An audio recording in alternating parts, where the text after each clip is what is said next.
The Citizen's Handbook.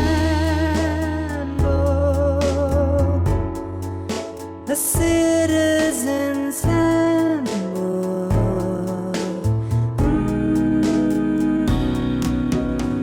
Kia ora koutou, and welcome to the Citizen's Handbook election special on the end-of-life choice referendum. And look, normally when we're convincing you to vote, we say stuff like, "Hey, don't worry about it. It's not life or death." But for obvious reasons, I can't say that for this one. This vote is a little bit stressful. It's like when your partner says, "Don't worry about getting me an anniversary present." I mean, don't panic, but you should worry a little. This October, you're going to vote on something called the End of Life Choice Act. The act has already been passed by politicians, but that doesn't mean that this is the end of the video. See? I'm still going. Because the act will only come into effect if the majority of people who vote in the referendum vote yes. Otherwise, it will just sit there, completely unused, like a self-published book or those condoms I bought when I was feeling optimistic. If end of life sounds like a weird way to say death, that's because the End of Life Choice Act was named by people who want you to vote yes. National MP Tim McIndoe wanted to rename it the Euthanasia and Assisted Suicide Act because people who oppose the bill want to say the word suicide as much as possible. While Tim wasn't successful in renaming the bill, he has got me to say suicide twice. Now 3 times. That's a pretty good consolation prize. Words matter a lot here. Different sides of this debate will frame the issue in ways that make the choice seem obvious.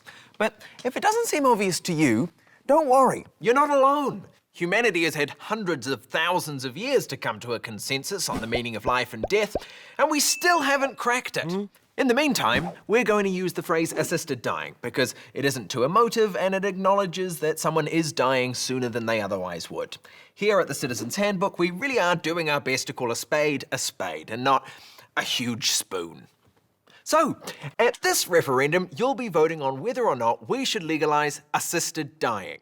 What that means specifically is this. If you've got less than 6 months to live, and you're experiencing unbearable suffering that can't be eased, and you're over 18, and you're capable of making a rational decision, and you want your death to happen sooner rather than later, then you can ask for your doctor to end it all. Your doctor plus another doctor will have to agree that you meet all of the criteria and that you haven't been pressured into asking. If all the right boxes are ticked, then they'll give you medication that will either kill you or send you into a nice long happy sleep, depending on your point of view. That's what's going to become legal if you vote yes. People who meet that set of criteria will now have legal access to life-ending drugs. So, what's the law now? Well, legally, if you're terminally ill, you're allowed to let your body do what it does best. Die. You're allowed to refuse a life-saving operation, have a do not resuscitate order, or choose to stop eating or drinking water. Doctors are even allowed to give you pain medicine, like morphine, that has a side effect of making you die sooner. What doctors can't legally do at the moment is give you a drug with the intention of ending your life.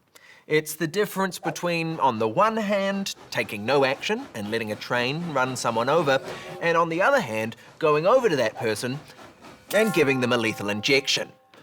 So, now you know what the law currently is and what you might be voting to change. The question is, how should you vote?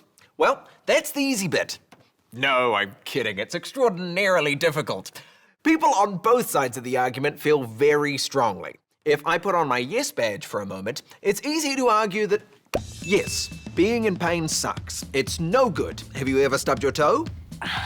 Well, now imagine stubbing your whole body and you're about to die. What? People deserve to die with dignity, and keeping them alive for a few extra months against their wishes is cruel and pointless and degrading.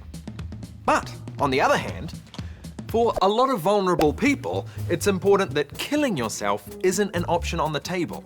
If you being alive is costing your family a lot of time or effort or money, then it might be hard to make the active decision every day to stay alive. You might ask to die just because you feel like a burden, or you're being pressured by family and your doctor doesn't notice. And it's typically the nicest people who feel like a burden.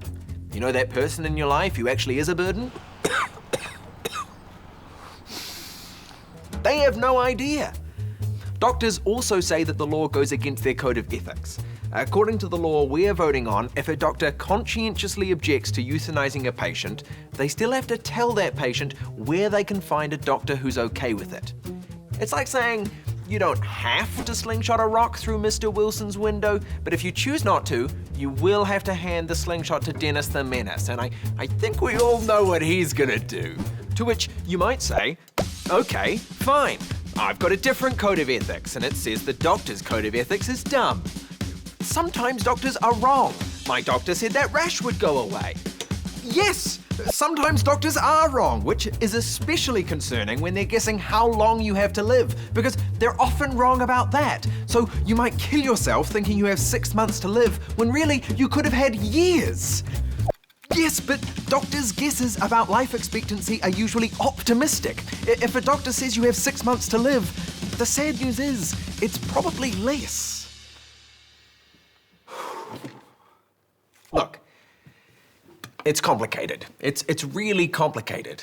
And that's even before we get to a really tricky question.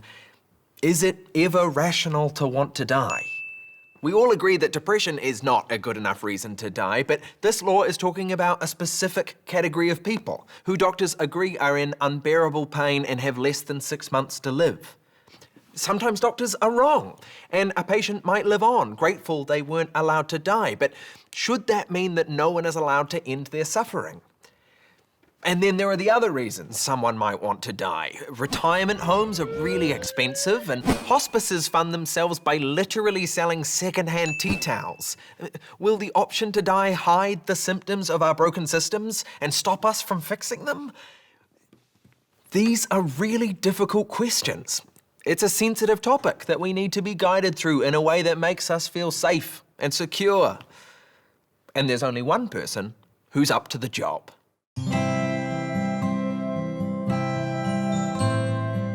Hello, darling. It's me, your mum. I know what you're thinking. I've seen my mum and you don't look anything like her. And to that I say, what are you talking about? Of course I look like your mum, because I'm your mum. I've heard that you're about to make a tough ethical decision. And it can be pretty stressful, can't it, dear?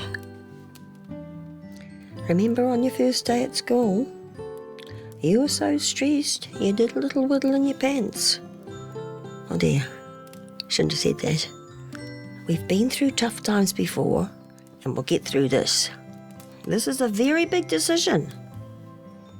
If I'm not feeling so hot sometime in the future, I might want to pop off a little bit early.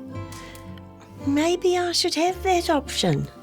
On the other hand, if your sister starts to make moves with her eye on the inheritance, maybe I shouldn't have that option. Remember how she convinced me to buy that car? She can be a very persuasive young woman. Do your research, weigh up your pros and cons, and when you're ready, it's just a little tick. Okay? Bye. I really am your mum. I'm your actual mum. There you have it. That's all the time we have. So before you vote yes or no or neither, please do your research and read some of the links we've shared below. Do your best. We believe in you. Good luck. A citizen's